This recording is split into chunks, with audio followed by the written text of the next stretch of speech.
going to be recapping off my last 2 weeks at AO. And yeah, I didn't vlog my week at AO because it would have been too distracting, and I was very busy and I didn't want to worry about filming everything because I don't have someone following me around all the time with a camera. So I obviously film everything myself, and I chose not to do that for this year's AO. Yeah, I just wanted to focus on my matches and do a sit down video after everything is done. So obviously I lost the other day, singles, and then I've just finished all my doubles as well.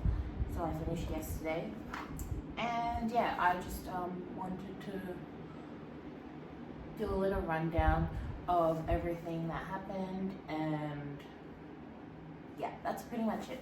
So some things I wanted to touch on that happened this week was, I've got it all listed in my iPad.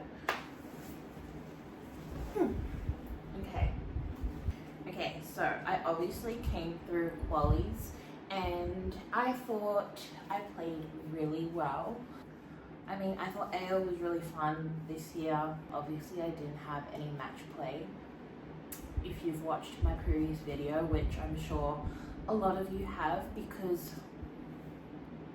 I almost got cancelled, but that's okay because I guess I'm uncancelled now, for now. So yeah, I think I performed really well considering. Also, just wanted to thank all the media outlets and whoever decided to write an article about my previous YouTube video, because you did give me some subscribers, so thank you so much. Yeah, every subscriber counts, and yeah.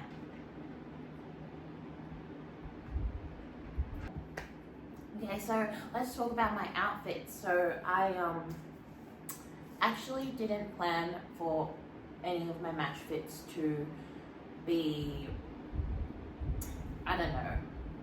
I am just so incredibly lucky that Ben Rothenberg happened to watch some of my match and recognized that I was wearing an old Maria Sharapova dress, my pink one that I wore in my first qualies match. And then somehow it became this whole thing that I was bringing out vintage kits for my matches. It wasn't anything intentional. It pretty much happened by accident that it went as big as it did, and I was featured in Vogue, which is actually crazy. I love fashion so much, and Vogue is obviously like the pinnacle of everything fashion. And I'm just like, when I saw that I was featured in Vogue, I was just like so shocked, and I was like so happy, because it's like every girl's dream. Well, not every girl's dream, but it was one of my dreams.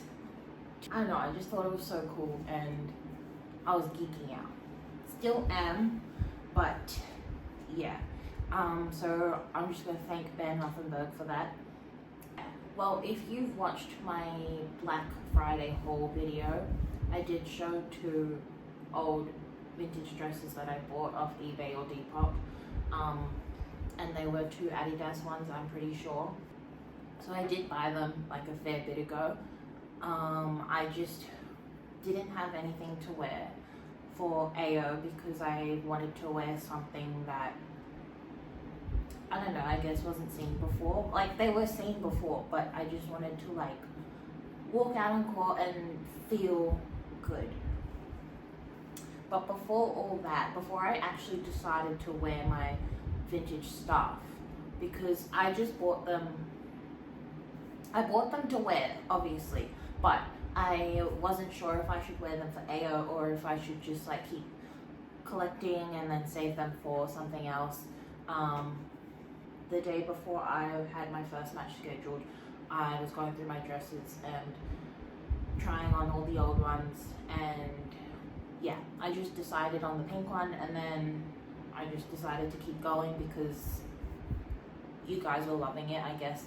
And I was loving it. It was so fun, and yeah, it was on theme with me not wanting to look the same as everyone else. So yeah, I really enjoyed it. But before I actually decided to wear the vintage stuff, I did reach out to an Australian brand that is now doing tennis stuff, and I pretty much just asked them for a sponsorship.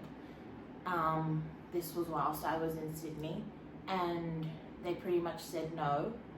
Come back later in a couple months. So yeah, I was pretty disappointed getting rejected, but it happens a lot, and to be honest, I'm kind of grateful that I did get rejected by that brand, because then this wouldn't have happened. My vintage dresses wouldn't have blown up, I guess. Well, they're a statement piece on their own, but me doing them, I guess, wouldn't have made headlines or whatever. I don't even know what I'm saying, but what I'm trying to say is everyone's opinion or videos and tweets about my outfits wouldn't have happened if I ended up not being rejected by this Australian brand. So thank you for rejecting me. I will not be coming back in a few months because I am not a second thought.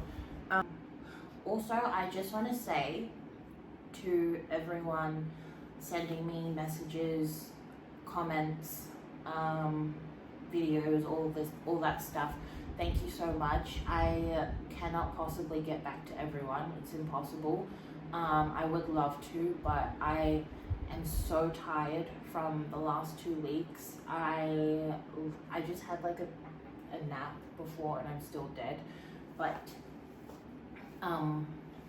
thank you so much for your support, and I really do appreciate it. Thank you everyone for coming and supporting, and I also just want to say that I am not someone who you should put on a pedestal or idolize, even, because I am not perfect. I make a lot of mistakes. I say the wrong thing all the time. I feel like just because you've seen me play on TV or play one of the biggest tournaments in the world, and just because my following has gone from 8 to 25k, it doesn't really change anything, or it doesn't change who I am as a person. I'm still that same idiot, pretty much. What I'm trying to say is, please do not idolize me or put me on a pedestal, because I will fuck up all the time. And I know how social media works. One wrong move and I'm getting cancelled.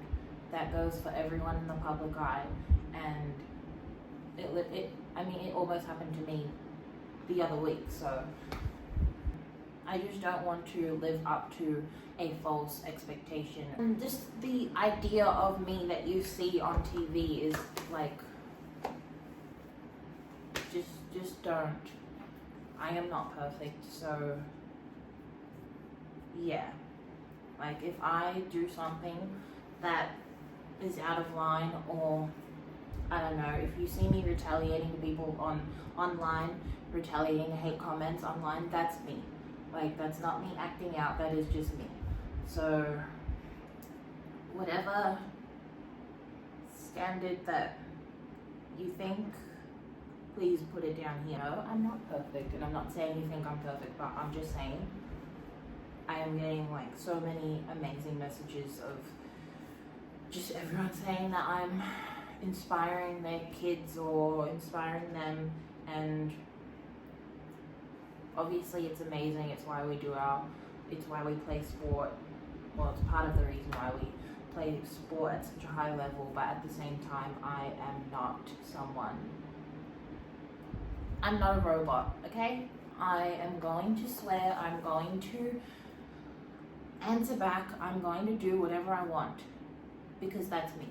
So, yeah, please don't expect me to act like anything different.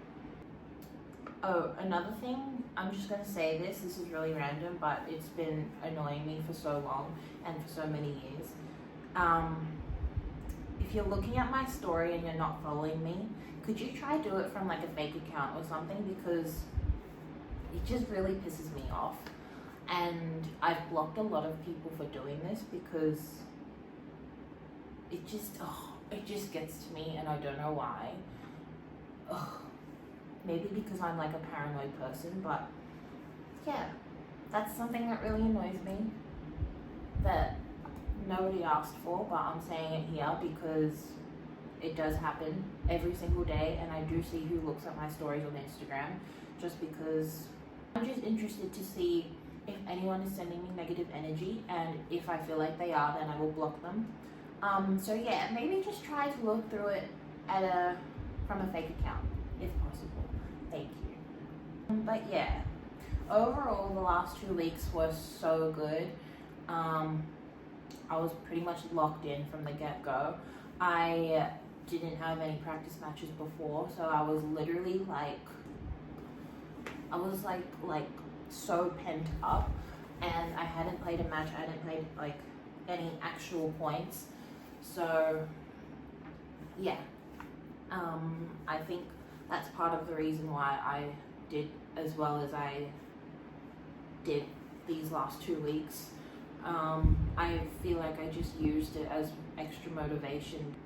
Yeah, I just really wanted to do well in my home slam, and I'm so glad I did. And like, obviously it could have been better. I did have my chances in my last singles match that I played, but that's okay. It's tennis, it happens. And I don't know, I think that's all I really had to say. This isn't going to be a long video. It was just a sit down of me updating everyone, and yeah, I think it was a really good 2 weeks. That's all I have to say. But thank you for subscribing and watching my videos. I really appreciate it. And 2025 is the year of stomping on business. So if you see me retaliating to people online, look the other way. Thank you, everyone.